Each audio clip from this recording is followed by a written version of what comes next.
100% fail उम्मीदवारों को आपने बहाल किया। तो ये पलटू कुमार और पलटू राम के फेरा में मत रहो। ये बीपीएससी टीआरई 4 का झांसा दे रहा है। सबसे बड़ा हथियार और सबसे बड़ा मुद्दा आर्थिक आपराधिक इकाई की रिपोर्ट है। सड़क पे उतरिए, रजाई में बैठ करके सो करके आंदोलन आप नहीं चला सकते हैं। आप एक डेट एक तारीख फिक्स कीजिए और आइए उखाड़ करके फेंकने के लिए। बाप रे बाप, 10-10 लाख में 8-8 लाख में सेटिंग देखे ना।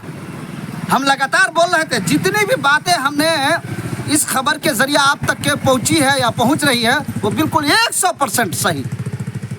बीपीएससी टीआरई 2 का एग्जाम देते के साथ दूसरे तीसरे दिन होकर के हमने हाई कोर्ट में केस फाइल कर दिया, रिट फाइल किया कि बीपीएससी टीआरई 2 में भाषा को क्यों हटाया गया, किस लिए हटाया गया भाई, क्या वजह थी, क्या दिक्कत थी। तो सुन लीजिए, बीपीएससी आयोग के पूर्व अध्यक्ष भारत संविधान से चलता है, नीतीश कुमार के बयान से नहीं। घंटे घंटे और महीने महीने ये बाप रे बाप, इतना बड़ा नोटिफिकेशन में, चेंजिंग नोटिफिकेशन में इतना बड़ा, इतनी बड़ी धांधली, घंटे घंटे ये क्या चल रहा है, ये क्या बात है, क्या मजबूरी हो गई थी, क्या परेशानी हो गई थी, कैसा मसला सामने आ गया था। घंटे घंटे 1 दर्जन से ज़्यादा आपने नोटिफिकेशन में चेंज किया। एग्जाम के बाद में आपने क्वालिफाइंग पेपर को हटा दिया। क्या बात है भाई, क्यों हटाया आप। अतुल प्रसाद खुद बोलते हैं कि 80% उम्मीदवार अभ्यर्थी फेल हुए थे लैंग्वेज में। बिहार में बीपीएससी टीआरई 2, टीआरई 3 और टीआरई 1 का जो मुद्दा है वो कश्मीर जैसा गर्मा गया है। आप सोचिए कि जब से बीपीएससी आया है तब से धांधली, अय्यारी, मक्कारी, गद्दारी, चापलूसी, पेपर लीक और डकैती ठकैती का बीपीएससी आयोग अड्डा बन गया है। ईडब्ल्यूएस, बीपीएससी टीआरई 3 में ईडब्ल्यूएस को 5% कितना बड़ा नुकसान करवाया ये बीपीएससी आयोग, समझते चलिएगा।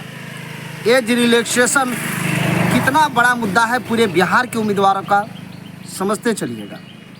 बैकलॉग सीट है, बैकलॉग के नाम पे 6-6 महीना रिजल्ट जारी करने में लेट किया, देरी किया। और यूट्यूबर दलाल सब जो है एग्जिट पोल चला रहा था, ये सब भी आप देखें।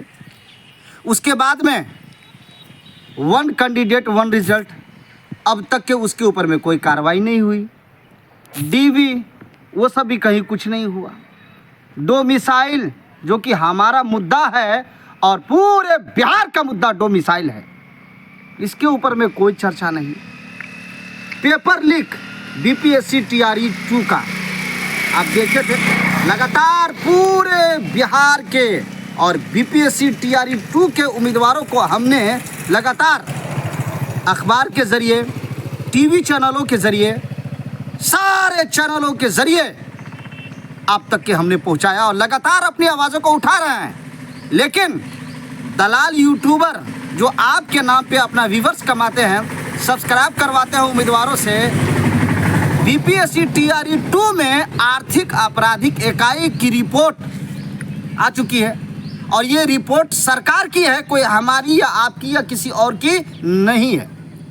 हम बार बार आप लोग को बोल रहे हैं, हिंदू, मुस्लिम, सिख, ईसाई सब हमारे हैं भाई भाई, क्योंकि जब तक कि ये भारत रहेगा तब तक कि ये पार्टियां रहेंगी और ये पार्टी के लोग इसी तरीके से अनर्गल भाषा का प्रयोग, इस्तेमाल, यूज करता रहेगा और हम शिक्षित उम्मीदवारों की ज़िंदगी के साथ खिलवाड़ करता रहेगा। इसलिए हमें उनके मुद्दों में उलझना नहीं है, हमें इस बात पे सरकार से लड़ना है कि बीपीएससी टीआरई 3 में पेपर लीक हुआ था तो आर्थिक आपराधिक इकाई ने कहा था, तभी पेपर कैंसिल हुआ।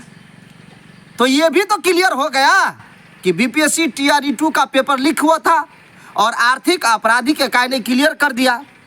तो पूरे बिहार के बीपीएससी टीआरई 2 और 3